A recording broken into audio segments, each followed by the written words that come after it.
Well, I feel about when you try to censor anything, for that matter, any word, any phrasing, a person could talk about a person's mother, wife, child.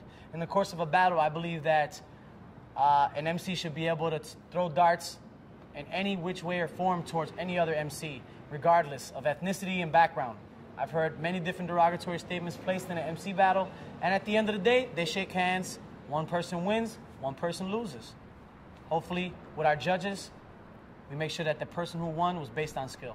Use the N-word. You were kind of like trying to say, you know, we're all part of the struggle and everything. Can someone say the N-word too much in a battle? I believe a person can utilize the N-word too much, or any word for that matter, calling anybody any type of derogatory statement, such as wetback, spick, so on and so forth. If you have an extensive vocabulary, you shouldn't have to resort to that type of language. But, you know, most importantly, it's just about respect. I as a person, I use the N-word as a term of endearment. I can refer to my guys as that. They might even refer to me as that. So with that being said, you know, I don't take it offensively whatsoever. If someone wants to call me something of that nature, I don't take it offensively whatsoever because of the fact that I'm not really subconscious about that fact. I feel strong in the fact that I am a Latino. I'm Puerto Rican. I come from humble part of Chicago, and I've seen struggles just like everyone else has. So, you know, when it comes down to saying it too much, I agree. That could actually be the case for some people, but, you know, the issue needs to be not as sensitive as it is now. N-word being a part of hip-hop, I think that being that hip-hop is 30 years old, you know, that word has always been utilized throughout a lot of very popular groups here, not only in Chicago, but we're talking from LA to NY to around the world, you know, and it's just part of the lingo, you know. But again, it depends on who's saying it. You know, you can't just use the N-word being from a certain demographic of people. You know, that's something that's not appreciated by people who are feeling as if they were being referenced to, when in fact it's just a word that people use to describe something or a person. Like the N-word differently, or they change the pronunciation of it. Does that lessen the force of it? Does that make it okay? Or? Depending upon who's using it. We could spell it, we could say it differently. Wait, can you put my question in? Right, exactly what I was trying to get into. We could spell the N-word differently, say it differently, but I guess it always depends upon who's the person that's saying it. Who are you speaking to when you say it? You don't just go up to anyone saying, "What's up, paisa?" You don't go up to anyone saying, "What up, wey?" You don't go up to anyone and say, "What up, my?" You know, you don't say that. You can't just do that to anyone, or anyone just can't say it to anyone else. It's a matter of who it is, what type of respect you have for that person, the type of lines of friendship that you have with that person. Do they feel comfortable with you saying that to them? Do you feel comfortable saying that to them within yourself? You have to ask yourself that question before you feel that you're giving yourself the permission to utilize a word such as that. What about like calling each other the N-word, or they might even call white people the N-word, or they might even call white people a cracker or something else like that.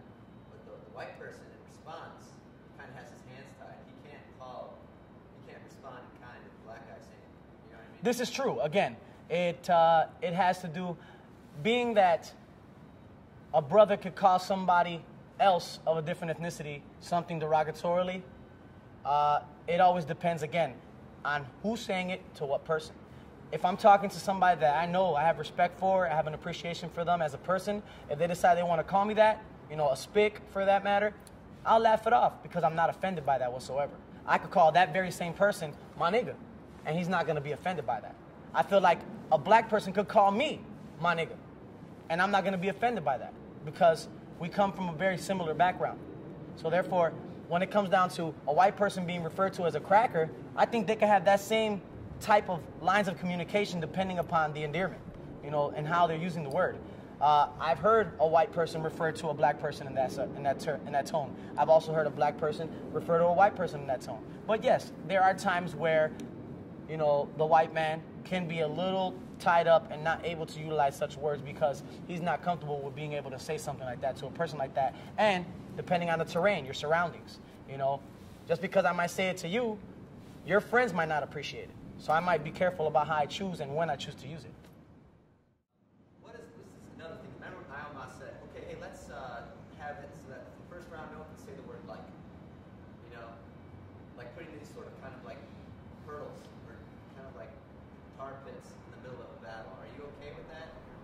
there something lacking in MC battles that? I think if we wanna make, you know, MCs jump through hoops and jump hurdles throughout the course of the rhymes, I think that needs to be pre-stated prior to the battle. It has to be placed into the rules. Whereas with Rhymespitters is an open forum for you to be able to utilize whatever type of words, whatever type of phrasing, however you want to put your thoughts into the freestyle form, you can do. It's freedom of speech, parental advisory, explicit lyrics. That's the bottom line.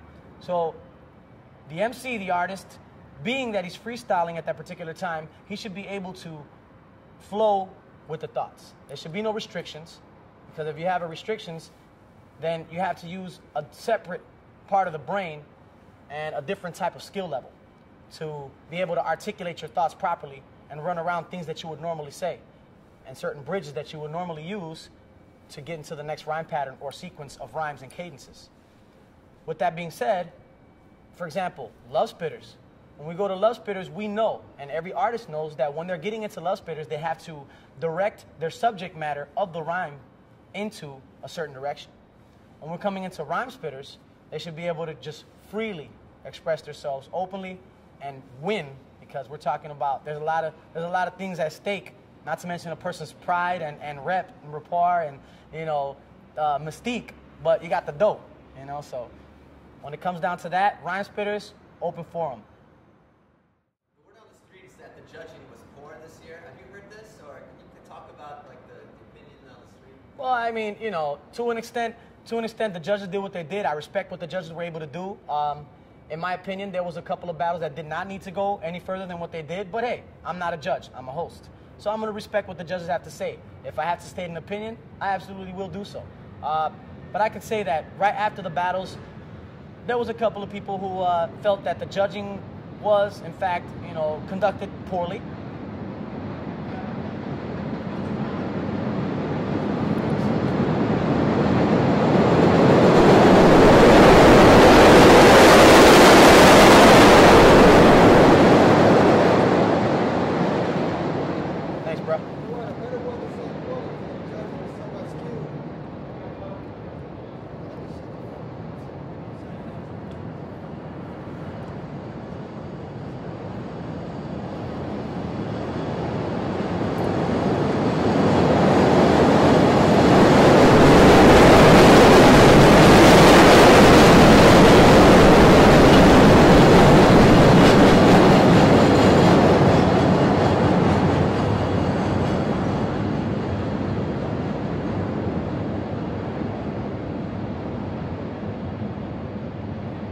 Continue? Yeah, please continue finishing that thought. Maybe just kind of start over. Got it. Well, there were a couple of people who felt that, you know, the judging was conducted poorly. After which, you know, there were a couple of people who spoke to me directly and talked about how they were going to specifically go into forums and start putting it online and start a whole buzz about what happened there. But what matters to me most importantly is that at the end, the artist with the skill level that is the criterion from which the judges are supposed to dictate the winner of the battle wins. With that being said, I don't think that anyone would have expected that the artist who won. So therefore, hopefully it shined through that in Rhymespitters, there is no favorism.